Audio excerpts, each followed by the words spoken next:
બનાસકાંઠાના થરાદની સીપુ પાઇપલાઇનમાંથી પાણી છોડવામાં આવ્યું હતું। સમાચાર સામે આવી રહ્યા છે તો થરાદની સીપુ પાઇપલાઇનમાંથી પાણી છોડવામાં આવ્યું હતું। 2 દિવસ પહેલા આ પાણી છોડવામાં આવ્યું અને પાણી છોડાતા ધારાસભ્ય સહિત મહુડી મંડળે આ પાણીના વધામણા પણ કર્યા હતા, પરંતુ નેતાઓ વધામણા કરી અને ઘરે પરત ફરે તે પહેલા જ પાણી બંધ થયું।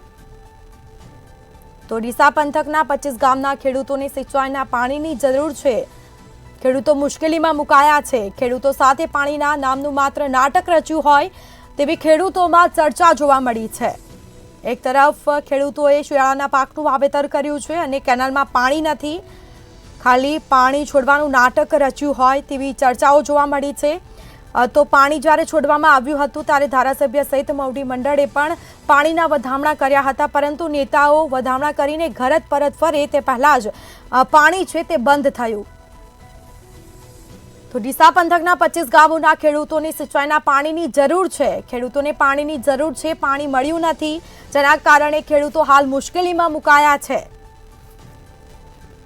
ખેડૂતોને પારાવાર મુશ્કેલી વેઠવાનો વારો આવ્યો છે। શિયાળુ પાકને પાણી મળી રહ્યું નથી। ખેડૂતો સાથે પાણીના નામનું માત્ર નાટક રચ્યું હોય તેવી ચર્ચાઓ જોવા મળી છે। તો થરાદની સીપુ પાઇપલાઇનમાંથી નહેરમાં પાણી છોડવામાં આવ્યું અને પાણી છોડ્યું ત્યારે ધારાસભ્ય સહિત મહુડી મંડળે ત્યાં વધામણા કર્યા અને નેતાઓ વધામણા કરીને ઘરે પરત ફરે તે પહેલા જ પાણી છે તે બંધ થયું હતું। કેનાલ હાલ સૂકી ભટ્ટ જોવા મળી છે, જેના સીધા દ્રશ્યો અમે આપને બતાવી રહ્યા છીએ। માત્ર ખેડૂતો સાથે પાણી છોડવાનું નાટક કર્યું હોય તેવું ચર્ચા જોવા મળી છે ખેડૂતોના મુખે। તો પાણી છોડાતા ધારાસભ્ય સહિત મહુડી મંડળે વધામણા કર્યા હતા। 2 દિવસ પહેલા આ પાણી છોડવામાં આવ્યું હતું। પાણી છોડાતા ધારાસભ્ય સહિત મહુડી મંડળે વધામણા કર્યા। તો થરાદથી સીપુ પાઇપલાઇનમાંથી પાણી છોડવામાં આવ્યું હતું,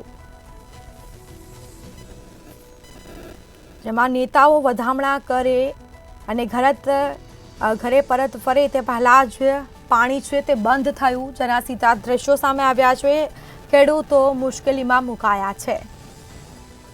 વધુ વિગતો સાથે સંવાદદાતા દેવ ફોનલાઈન પર જોડાયા છે। જી, બનાસકાંઠાના થરાદથી સીપુ પાઇપલાઇનમાંથી પાણી છોડવામાં આવ્યું અને પાણી તરત જ બંધ થઈ ગયું હતું, શું છે વિગત?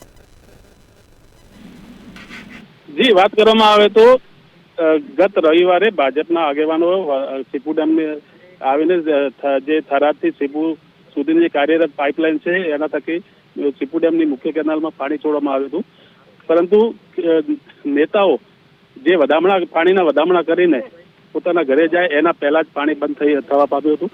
ફક્ત ને ફક્ત પાણી 3 કિલોમીટર સુધી જ પહોંચ્યું હતું, જેને લઈને એના સ્થાનિક ખેડૂતોમાં રોષ ફેલાવા જોવા મળી રહ્યો છે। જી બિલકુલ, તમામ જાણકારી આપવા બદલ આપનો આભાર। તો ડીસા પંથકના 25 ગામના ખેડૂતોને સિંચાઈના પાણીની જરૂર છે, પરંતુ ખેડૂતો હાલ પાણી માટે વલખા મારી રહ્યા છે।